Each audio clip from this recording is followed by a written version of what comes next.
Inasikaso ko na ang pagpapaklose ng mga permit ng aming resto, kaya tara mga mi, samahan niyo na naman kami sa panibagong ganap namin ngayong araw. Ngayong araw nga mga mimay, nag-ayos na ako dahil lalakarin ko na yung permit para sa tuluyang pagpapasara ng aming resto. Pero bago yon, ihahatid ko muna yung dalawang bata kila Mamila para dun muna sila magstay habang nilalakad ko yung mga kailangan. Mas maigi na nga maiwan na lang sila dito kila Mamila kasi kapag kasama ko sila ay talaga namang mayat maya silang nag-aayang umuwi, hindi rin kasi ako sigurado kung gaano ba ako magtatagal dun sa munisipyo sa pag-aayos nito. Habang naglalakad nga kami papasok sa iskinita ay naaksidente pa si Basti dahil lumusot yung paa niya sa kanal at nasugatan nga ito sa makalawang na bakal. Agad ngang hinugasan ni Mamila yung paa ni Basti kasi napuno ito ng putik tapos nilagyan na rin niya ito ng alcohol.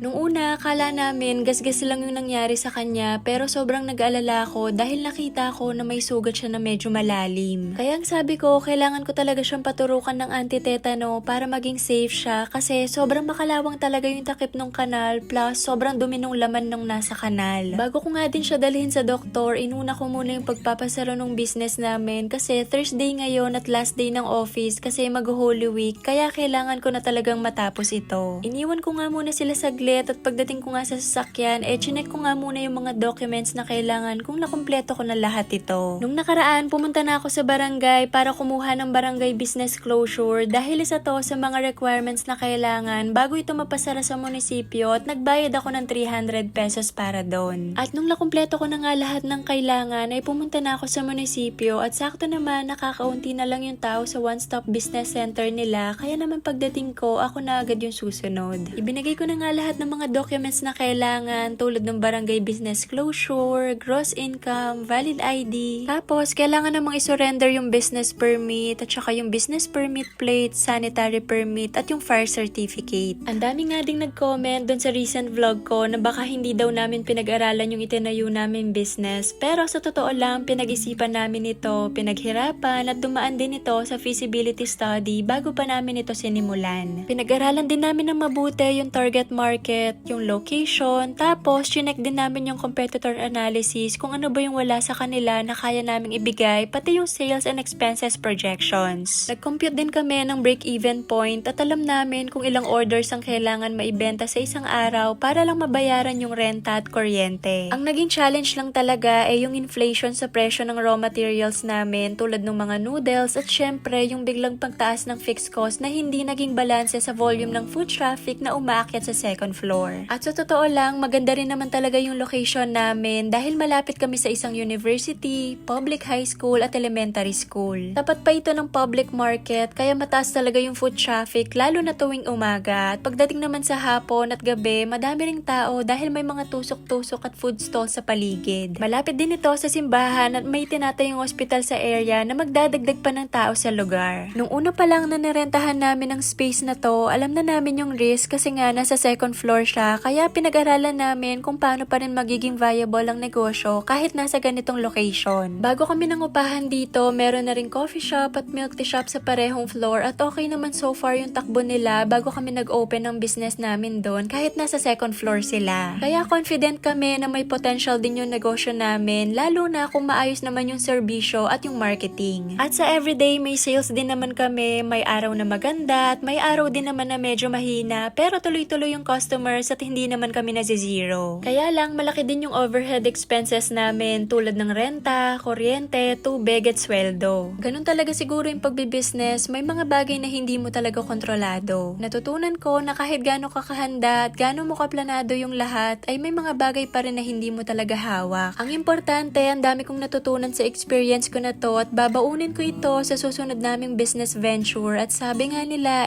kapag may nagsasara na pinto ay siguradong may magbubukas na bintana. Minsan talaga kailangan nating i-let go yung ibang bagay para mas maging handa tayo sa mas malaking opportunity na darating. Lesson learned talaga mga mi na kahit sa papel viable ang business, ang actual operations talaga yung magsasabi ng reality at ang reality ko ngayon kailangan ko munang mag-iba ng diskarte. Nung una nga hindi ko talaga minention sa unang vlog ko yung mga to kasi akala ko hindi naman lahat interesado sa technical side. Maraming salamat nga rin pala mga mi sa mga nagbigay ng advice, sa mga nag-comments at nakarami sa journey namin at pangako ko sa inyo hindi pa ito yung dulo at lalaban lalaban tayo hanggat kaya. Anyway mga mi, pagkatapos ko nga sa munisipyo ay sinundo ko na sila Ate Sam at Basti dahil pupunta naman kami sa ospital kasi papaturukan ko na ng anti-tetanus si Basti. Sa ER na nga kami dumiretso kasi walang available na pedya at hindi ko rin alam kung nagtuturok ba sila ng anti-tetano doon kaya sa ER na lang kami pumunta para sigurado. Pagdating nga namin doon, sinabi ko lang kung ano yung nangyari tapos nilinis lang nila ulit yung sugat ni Basti at nung okay na nga nag-skin test muna sila bago nila ito tinurukan. Siguro nasa 45 minutes lang kaming nandun tapos nung wala namang allergic reaction si Basti ay tinurukan na nila ito ng anti-tetano. Binigyan nga rin pala siya ng reseta na ointment na antibacterial para dun sa sugat niya. Mas maigi na nga din na pinuturukan ko siya kasi para na din sa ikapapanatag ng loob ko at para safe din siya. Yun lang, Mamshi. Bye!